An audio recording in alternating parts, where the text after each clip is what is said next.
algunos temas para comentar. Quizás lo último que se conoció ayer en horas de la noche por medios de comunicación de la Argentina.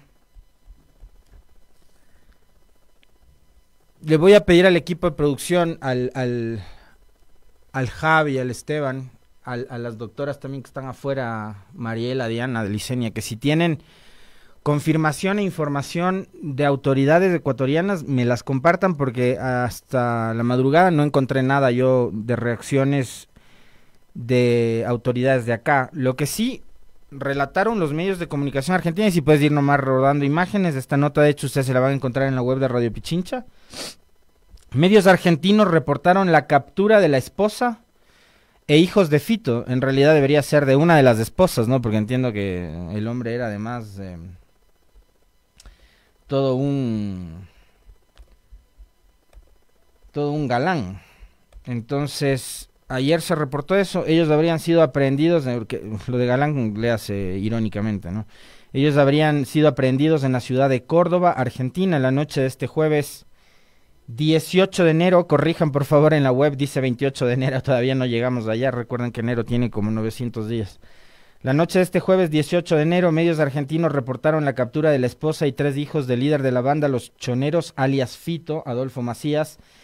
Este mega operativo se ejecutó en Córdoba, Argentina. Según información del medio digital La Voz, la familia de Fito alquilaba una casa del country del Golf en el camino a Falda del Carmen, es decir, alquilaban una casa en un barrio o sector muy lujoso y costoso de Córdoba. Aquí se habría localizado a 8 familiares y asistentes directos de Adolfo Macías, alias Fito. Según el medio argentino La Voz, Com.ar, tras un operativo realizado en Córdoba, Argentina, se habrían detenido a varios familiares de Adolfo Macías, alias Fito. En las próximas horas serían deportados a Ecuador. Por su parte, el diario La Nación, basado en fuentes oficiales, señaló que los familiares de Fito llegaron a la Argentina el 5 de enero pasado. La información de que la esposa y los hijos de Fito estaban en la Argentina les llegó a detectives de inteligencia de la Policía Federal de ese país, que actuó rápido, señaló una fuente judicial. Además, se conoció que la investigación estuvo a cargo del comisario mayor Alberto Vietti, director de inteligencia criminal de la Policía de Córdoba. Así pronto se detectó que ecuatorianos habían alquilado, pagando en dólares, una casa grande en el Valle del Golf. De momento aún no existe información oficial de la Policía Argentina, pero se conoce que en las próximas horas emitirán un pronunciamiento y explicarán detalles de la deportación de estos ciudadanos de nacionalidad ecuatoriana y emparentados con el delincuente Fito, que se fugó de la cárcel no sabemos cuándo, si fue en Navidad, si fue en fin de año, si fue aquel domingo, me parece 7 de enero, no sabemos ni cuándo, pero ya se pronunciarán, ¿no?, las autoridades, y esperamos también una reacción de las autoridades ecuatorianas, porque yo de momento todavía no conozco nada, no he visto, digamos, pronunciamientos ni del presidente, ni de los ministros de Estado relacionado con este asunto en particular. Así que les voy a pedir a los compañeros que si encuentran algo en redes como para poder conocer cuál es la reacción y demás de lo que es esta noticia, pues vamos a ir examinando y viendo, ¿no? Ya Javi me confirma entonces que por ahora no hay nada con respecto de este tema. De hecho, la ministra de Gobierno tampoco tiene ningún pronunciamiento. Sus últimos tweets corresponden al pasado 12 de enero, desde ahí no hay nada más. Ni Palencia, ni Cancillería, ni la Policía, ni Fuerzas Armadas. Perfecto, gracias Javi. No hay reacciones entonces sobre esta noticia que ha sido generada por medios de comunicación de la Argentina la noche de ayer.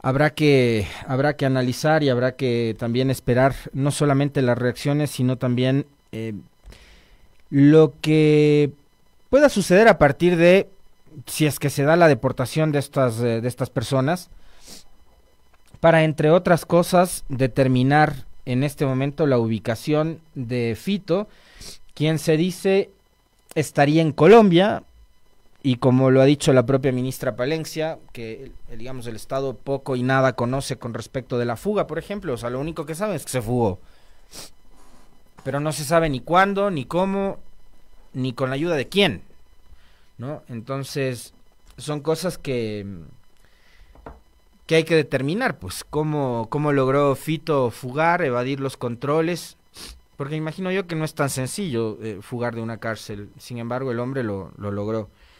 Y habrá que investigar, insisto, muchas más cosas, a más de determinar el paradero de este sujeto, ¿no? Si es que está en Colombia, donde sea que esté, y que la justicia pueda capturarlo, que la fuerza pública pueda capturarlo y la justicia a partir de ahí indagar, investigar y ver los niveles de influencia que tiene este sujeto en los últimos eventos de terror y de incremento de violencia que ha vivido y ha experimentado el país en los últimos meses, y tratar de buscar la forma de neutralizar no únicamente a Fito, sino a todos los líderes de las bandas que están intentando someter mediante el miedo a la sociedad de este país, que eso es algo que me parece súper peligroso, porque digamos, una cosa es que nos encerremos por cuidarnos de un virus, de una enfermedad que, como el COVID, cobró muchas vidas, pero que además fue un virus que golpeó a todo el mundo. Y otra cosa, indudablemente, es encerrarnos por efecto del miedo, del terror que provoca la violencia en este país, ¿no? Por miedo a perder nuestra vida, a perder a un familiar, o por cuidar, como debemos, por supuesto, de nuestra familia, de nuestros hijos, de nuestros hermanos, hermanas, etcétera. Que nos terminemos encerrando por miedo, y me da la impresión de que una de las cosas que sin duda busca este crecimiento del crimen organizado, de la delincuencia como ha operado en el país en los últimos meses y años, es justamente eso, someter a la sociedad a partir del miedo, inmovilizarnos, que no reaccionemos. Y ojalá no consigan aquello. Fíjense ustedes que a partir de eso, por ejemplo, durante todos estos días, las clases han estado paralizadas, ¿no? No ha habido clases en todo el país. Por acá tenemos información de última hora que me envía el Carlitos, gracias. Familiares de alias Fito ya fueron deportados a Ecuador, según la prensa argentina. La esposa y otros familiares de Fito salieron en un avión de la Fuerza Aérea Argentina a las 2:45 de este viernes, aseguran medios de ese país basados en fuentes policiales. Familiares de Adolfo Macías alias Fito, quien desapareció hace 2 semanas de la cárcel donde estaba recluido en Guayaquil, fueron detenidos en Argentina y deportados de Ecuador, según reportan los medios de ese país. La noche del jueves 18 de enero de 2024, los medios argentinos reportaron la detención de la esposa de Fito y de otros familiares en el barrio privado Country Golf en la ciudad de Córdoba. La mañana de este viernes, diario El Clarín detalló que los detenidos fueron trasladados a Buenos Aires, en donde los esperaba la ministra de Seguridad, Patricia Bullrich. Fuentes confirmaron al Clarín que ellos salieron del país en un avión de la Fuerza Aérea Argentina con destino a Ecuador a las 2:45 de la madrugada. El portal La Voz del Interior detalló la noche del jueves que entre los detenidos de un mega operativo en el country de Córdoba están la mujer y 3 hijos del peligroso narco que mantuvo en vilo a Ecuador semanas atrás, alias Fito. La misma información fue confirmada por La Nación, uno de los periódicos más influyentes de Argentina, basado en fuentes policiales. El operativo se ejecutó en un condominio exclusivo a las afueras de la ciudad de Córdoba, aunque todavía no hay pronunciamiento de las autoridades policiales de Argentina ni de Ecuador. En efecto, como bien nos decía hace un momentito el Javi, A esta hora no hay todavía información de la policía ni de Fuerzas Armadas con respecto de la deportación de los familiares de Fito desde la Argentina. No hay todavía, en efecto, información ni en las cuentas de la policía ni en las cuentas de Fuerzas Armadas.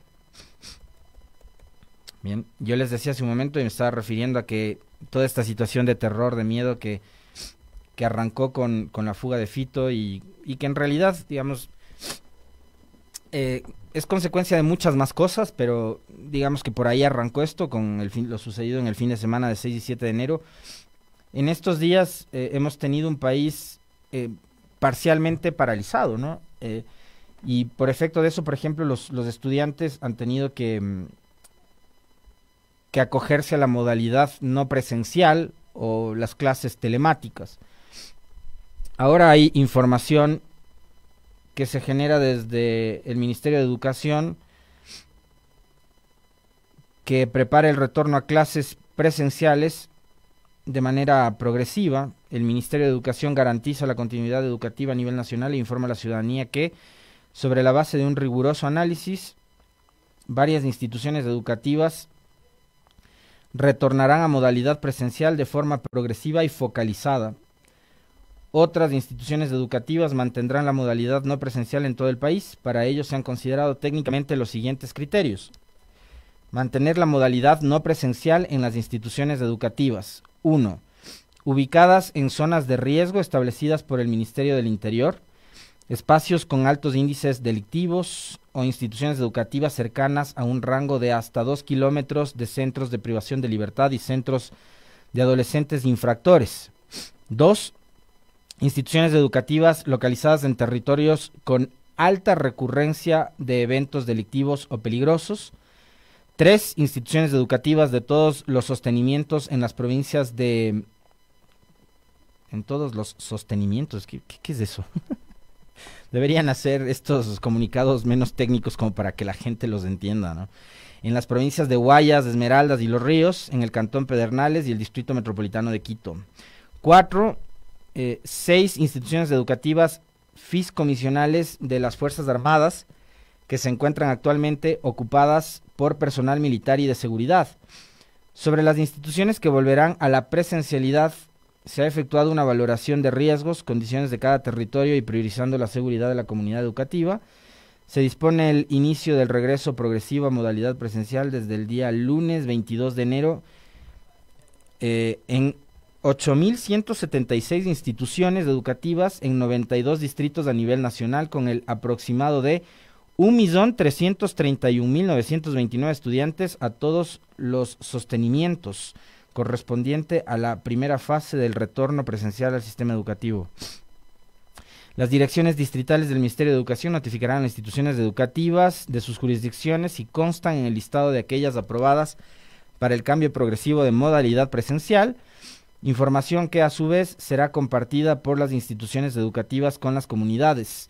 Se mantiene la reserva de los nombres y ubicaciones de las instituciones educativas para precautelar la seguridad de las mismas. Las instituciones educativas que regresan a la presencialidad deberán priorizar aspectos psicosociales y de contención emocional de la comunidad educativa alineados a las disposiciones pedagógicas establecidas por el Ministerio de Educación. Esto es súper importante. Me parece bien que lo hayan mencionado, pero que no se quede únicamente en el papel, ¿no? En el comunicado, sino que los equipos de los famosos DECES y los psicólogos de las escuelas y colegios puedan trabajar sobre aquello, ¿no? Para dar contención y soporte emocional a los estudiantes. Monitoreamos minuto a minuto las condiciones a nivel nacional e informamos oportunamente las disposiciones de la comunidad educativa. El ministerio invita a la gente a que se informe por canales oficiales. Bastante extenso, largo y muy técnico el informe el comunicado del Ministerio de Educación. Hay alguna gente que dice que está confundida con lo que dice. Lo que está claro es que las instituciones educativas que están cerca, por lo menos a 2 kilómetros, en el rango de las cárceles, Así, claro, como bien dice por acá un amigo de TikTok, este, en caso de que las instituciones tengan DESE, ¿no? Es verdad. Sí. Ah, lo que queda claro es que van a seguir bajo la modalidad no presencial las instituciones que estén en un rango de hasta 2 kilómetros en los alrededores de los centros de privación de libertad. Y de ahí que tendrán que, yo me imagino, de acuerdo a los mapas de calor, que es como los denominan, ir viendo los niveles de riesgo y de peligrosidad que hay en las zonas donde están ubicados los centros educativos, como para ir tomando las decisiones de si abren o no abren nuevamente las puertas para que los chicos vuelvan a las clases en los próximos días. Pero ahí está.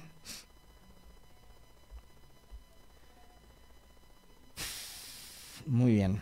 Por cierto, mientras se conoce de la detención de los familiares de alias Fito en la Argentina, acá seguimos sin conocer también del paradero de Colompico, ¿no? Que creo que es otro detalle que no podemos olvidarnos. Digamos, hay dos peligrosos delincuentes que están fugados y que son líderes de peligrosísimas bandas delincuenciales como los Lobos y los Choneros. El uno es Colompico de los Lobos y el otro es este Fito que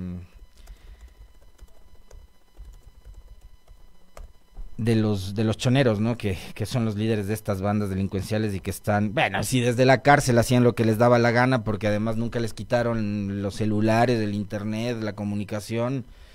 Eh, Vamos, o sea, creo que es un secreto a voces de que estos delincuentes desde las cárceles, bajo la complicidad del Estado, no hay otra manera de decirlo así, operaban. Porque que hayan tenido privilegios, lujos, comunicación, teléfono, computadora en una prisión, significa que tenían complicidad de las autoridades. Así de sencillo. Una cosa es que como parte de un proceso, de un programa de reinserción en la sociedad, eh, tengas acceso a una computadora durante 2 horas al día para poder estudiar, en caso de que estés estudiando a distancia. Antes habían esos programas, ahora no sé si es que los hay, o sea, no sé, no tenemos un sistema de rehabilitación en este país, pero una cosa es eso, que tengas acceso controlado a una computadora para que puedas estudiar, hacer tus tareas a distancia. Otra cosa es que tengas acceso a computadoras, internet y comunicación todo el tiempo y que además uses de esos privilegios para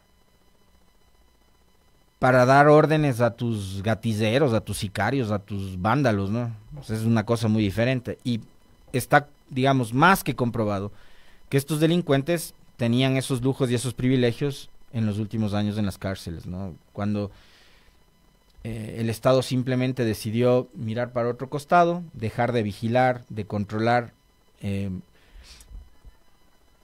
la seguridad no solamente en las casas, sino dentro de las cárceles, y ahí están los señores Fitos y todos estos convertidos en líderes de bandas que operaban desde la cárcel. O sea, a Fito le daba igual estar en libertad que estar en la cárcel, hacía de las suyas, ¿no? Eso creo que lo tenemos clarísimo ustedes y nosotros. Acá, a propósito del comunicado del Ministerio de Educación, un mensaje que recibo y que me imagino yo, claro, estarán analizando ahora mismo los equipos técnicos de educación. Por poner un ejemplo, solamente ayer, en Quito se registraron sobrevuelos de helicópteros operativos. Ustedes vieron que hubo un reporte en vivo aquí al final del noticiero de lo que estaba pasando en la cárcel del Inca. Y no sé si la Condamine está en el rango de 2 kilómetros. No sé qué distancia hay de la Condamine, pero por lo menos el Colegio de América está a menos de 2 kilómetros de la cárcel del Inca. ¿Eso qué significa? Que, por ejemplo, en la zona urbana de Quito, por poner un ejemplo, les voy a pedir a ustedes también que hagan memoria qué otro colegio o establecimiento educativo hay alrededor de la cárcel del Inca. El de América sí, debe estar a 1 kilómetro. El que está ubicado en la avenida El Inca, ahí se me escapa la transversal. Pero esa debe estar a 1 kilómetro, ya. Pero debe haber algún otro. En el Colegio de América, colegio que creo que es privado, ¿no es cierto? Y digamos que la Condamine está en ese rango de 2 kilómetros. Ya. Debe haber algún otro colegio más por esa zona. A mí se me escapa en este momento. Pero por lo menos le cito uno, el de América. Las clases siguen suspendidas. Porque la cárcel del Inca no es que es una cárcel en la que hay paz absoluta. Solamente ayer se registró un problema, ¿no? Hubo requisas, hubo intervención, hubo operativo de la policía para, para ver si es que había armas u otro tipo de objetos. Por acá me dice Roberto Santander, el Ontanar, el SEG, el Einstein. No, pues eso está un poco más lejos. Pero sí hay algunos colegios y algunos establecimientos. El colegio marista, ahí sí tienes razón. Ajá, ese creo que está en ese rango de los 2 kilómetros. El Don Bosco de la Kennedy creo que está un poquito más lejos. Pero vean, ¿cómo? Mm, no, pero no creo que está esa considerado como una cárcel insegura en este momento. Pero la del Inca sí, pues. En la 6 de diciembre está el colegio Los Chiris. Ajá, entonces, ¿qué va a pasar con todos esos colegios? Sí, el colegio Los Chiris, por acá nos dice Franz Alejo Ceballos, es verdad. ¿Qué va a pasar con esos colegios? Entonces, vamos a tener regreso a clases parcial, focalizado, por sectores, en fin, va a ser muy complejo, va a ser un lío eso. Va a ser un lío porque además unos colegios van a avanzar con los estudios, otros no, van a tener que igualarse, en fin, es un problema, ¿no? Ahí bueno, ahí tendrán que ver cómo solucionan eso. Sí, por acá también nos mencionan eso, el Colegio Marista, Nuestra Señora del Rosario. Los otros creo que están un poco más lejos, ¿no? Los que se ubican por la zona de Solca, creo que sí están un poquito más lejos de ese rango de... Ah, no, pero sí, es verdad lo que nos dice por aquí Raúl Ricaurte, el Martín Cereré, el Etort. Ajá, bueno, veamos. Veamos qué es lo que hace el Ministerio de Educación. Bueno, ayer yo mencioné brevemente y creo que sí hay que analizar con más tiempo y con más detenimiento lo que a esta hora son los discursos del gobierno en torno a sus proyectos de ley. De hecho, aquí anticipamos en la entrevista con el segundo vicepresidente de la Asamblea, Egner Recalde, de que este último, el cuarto proyecto económico urgente que envió el Ejecutivo a la Asamblea podía ser rechazado o no calificado por sugerencia de la Unidad de Técnica Legislativa, y creo que eso pasó. Envió un informe esta unidad diciendo que no hay unidad en la materia porque al ser una ley que fue tramitada por la Comisión de Justicia y Estructura del Estado, difícilmente podría ser considerado como económico urgente al no tratar temas tributarios. Este proyecto de ley que pretende la incautación de activos ilícitos a través de la extinción de dominio y esas cosas, ¿no? Entonces es un proyecto de ley que debería ser tramitado por vía ordinaria por la Comisión de Justicia, que es la que antes tramitó esas leyes. Pero está en marcha este asunto de el incremento del IVA. Y sobre ese tema, creo que hay que valorar desde un inicio cómo arrancó este asunto. Y es la declaratoria del conflicto armado interno a partir de los acontecimientos vividos el pasado 9 de enero, aquel martes, donde hubo aquel episodio en un canal de televisión, una ola de eventos violentos durante toda la noche del lunes 8 de enero, atentados a lo largo y ancho del país. Y como respuesta a esto, el gobierno nacional envió a la Asamblea un proyecto de ley económico urgente para enfrentar el conflicto armado interno. De hecho, el nombre que tiene este proyecto de ley está relacionado con la guerra interna que supuestamente vive el país. Era un proyecto que mediante el incremento del IVA planteaba recaudación económica para el Estado, vía tributos, vía impuestos, para enfrentar el costo de la guerra. Que además, como bien ustedes le habrán escuchado ayer al coronel Marchán acá, y habrán también leído a muchos otros especialistas en esta materia, en el ámbito de la criminalidad, del crimen organizado, la seguridad, académicos, profesores universitarios, analistas, estudiosos de estos temas. Yo he visto algunos que cuestionan justamente esta suerte como de guerra, ¿no?, que nos plantea el gobierno. Vivimos contra enemigos que a ratos bien podrían ser enemigos invisibles, ¿no?, y que no sabemos en efecto cuánto va a costar esta guerra, ni a qué tipo de enemigo nos estamos enfrentando, por lo que les decía, porque pueden resultar a ratos también medio invisibles. Porque no es un enfrentamiento armado entre un ejército y otro. No son ejércitos regulares, entonces no hay distintivos, no, o sea, que lleven un tatuaje, por el amor de Dios.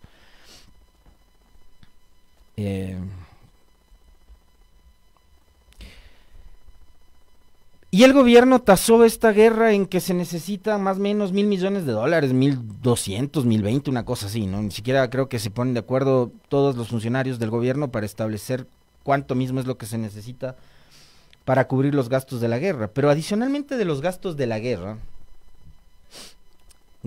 mediante la cual hasta ahora en 2 semanas han decomisado $17.000, es decir, no parecería que estamos enfrentando a un ejército millonario, ¿no?, así, a breves rasgos. Lo que está clarísimo es que el narcotráfico mueve millones de dólares en todo el mundo, y no se diga en el Ecuador.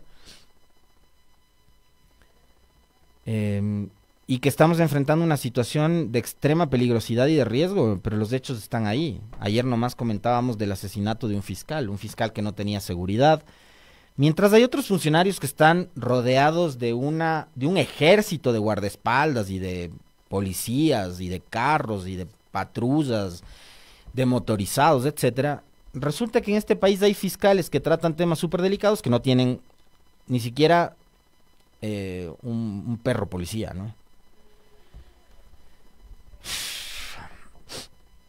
Entonces no sabemos cuál es el costo de esto. Lo que sí sabemos es que el gobierno acarrea una cantidad enorme de deudas con proveedores del Estado, con los propios gobiernos autónomos descentralizados, a quienes de paso les ha dicho: señores, la recaudación del IVA no va a ir para pagarles a los GAF, de paso, ¿no? Ya les marca la cancha a los gobiernos locales, a los municipios, a las prefecturas y juntas parroquiales, ¿no? Recaudamos el IVA, pero no les vamos a pagar lo que les debemos. O sea, no va a ir para las ciudades y para las provincias y las parroquias del dinero.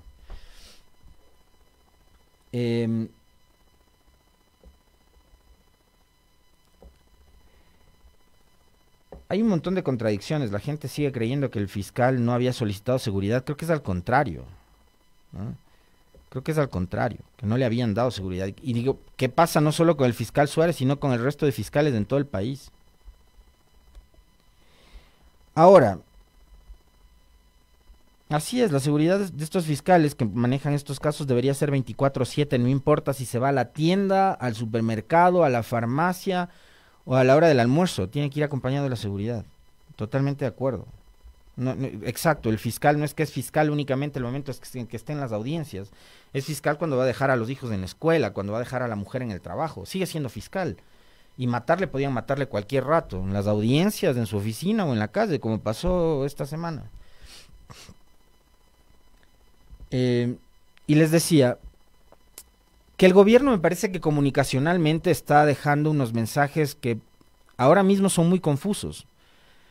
Y esto ya, digamos, no da ni para la broma, ni para la ironía, ni para el chiste, sino que es un mensaje eh, para los asesores del presidente, para quienes manejan la comunicación oficial, como para que se pongan de acuerdo y le den un poco más de seriedad a su relato, a su narrativa y al discurso, porque el incremento del IVA es o no es para enfrentar la guerra, guerra entre comillas de paso, porque el ministro de Finanzas ha dicho que de paso, si no se sube el IVA no hay plata para los sueldos del sector público, que si no se sube el IVA no habrá plata para las jubilaciones, y no se olviden que este gobierno ofreció a los jubilados, jubilados además que le dieron su voto y su confianza al señor Noboa cuando era candidato, porque él en campaña ofreció subir las pensiones jubilares. Entonces, que si no se sube el IVA no habrá para las jubilaciones, que si no se sube el IVA no habrá para cubrir los sueldos del sector público, que si no se sube el IVA se podrían cerrar las fuentes de financiamiento a través de los organismos multilaterales como el Fondo Monetario Internacional, que me parece, si lo leemos así superficialmente, estaría casi que imponiéndole al Ecuador como una condición para seguir abriendo la llave y entregando créditos, que se incremente el IVA. Es decir, como fue antes, necesito, Moreno, que achiques el tamaño del Estado. Necesito, Moreno, que votes gente del sector público. Entonces Moreno, muy bien mandado por el FMI, vino acá y empezó a votar a gente de todo el sector público, y por eso se cerraron ministerios como el de Justicia, se cerraron los ministerios coordinadores como el de Seguridad, y desmantelaron el Estado. No se olviden lo que nos dijo de paso ayer el coronel Marchán con respecto de en qué momento es que el Ecuador empieza a retroceder y a ceder espacios en el ámbito de la seguridad y la inteligencia. Fue justamente en el gobierno de Lenín Moreno cuando se desmantela todo el sistema de inteligencia de este país. Todo el sistema de inteligencia que se había además levantado a partir de la crisis generada desde aquel 1 de marzo del 2008 en que ocurrió el ataque del ejército colombiano al territorio de Angostura en la provincia de Sucumbíos, donde había un destacamento de las FARC, cosa que de paso sí era ilegal, por supuesto, como también fue ilegal que un ejército extranjero venga y bombardee territorio ecuatoriano. Entonces, parecería que este incremento del IVA es como una suerte de imposición de los multilaterales también. Entonces, si no se incrementa el IVA, no va a haber crédito del FMI. Pero eso lo que nos deja a entender a los ecuatorianos es que no hay tampoco unidad en el discurso del gobierno. Entonces, o es para enfrentar la guerra, que le está costando mucho dinero al país, que además ustedes vieron lo que nos decía el otro coronel Merchán, en un hilo de tweets en donde nos decía algo que además es muy obvio y que deberíamos saber los ecuatorianos. Tanto la Policía Nacional como el Ejército y las Fuerzas Armadas tienen un presupuesto que está determinado y que está fijado en el presupuesto general del Estado. Es decir, sí o sí, las Fuerzas Armadas, estén o no en un operativo como el que están ahora, van a tener sueldos, van a tener recursos, van a tener comida, alimentación, todo cubierto, porque recursos asignados los tienen. Además, lo extra, deberían decirnos en qué van a utilizar. Van a comprar aviones no tripulados, drones, tanques, no sé, ¿qué van a comprar? ¿En qué van a utilizar esos recursos que supuestamente van a obtener del incremento del IVA si es que eso ocurre?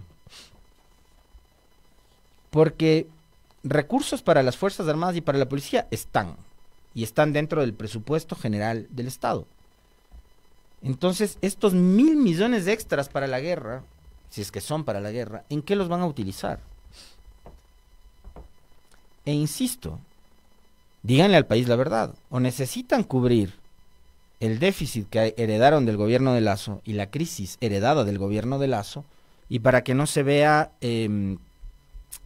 esta intervención del gobierno como improvisada, porque yo lo que veo es que hay mucha improvisación a la hora de tratar de defender estos proyectos de ley urgentes. Y tampoco porque los ministros vayan y alcen la voz en las comisiones a las que les inviten en la asamblea, van a terminar de convencer a los asambleístas. No se trata de someterles gritando. Acá no gana el que más alza la voz. Debería ganar la razón. Y la razón debería ganar con argumentos, no con imposición, no con autoritarismo, no con posturas radicales y totalitarias, que es lo que tanto ustedes criticaban en el pasado, pues. Aquí el dictador era otro, el autoritario era otro. No ustedes que son modelos de la democracia liberal, pues, que son además ejemplos a seguir y que nos han pasado diciendo todos estos años cómo debería manejarse la política, cómo debería hacerse la política. Entonces, den lecciones de que son tolerantes, de que conversando, hablando, dialogando, se puede convencer al otro, pero ir y gritar, golpear la mesa, no me parece tampoco que es la vía política más adecuada.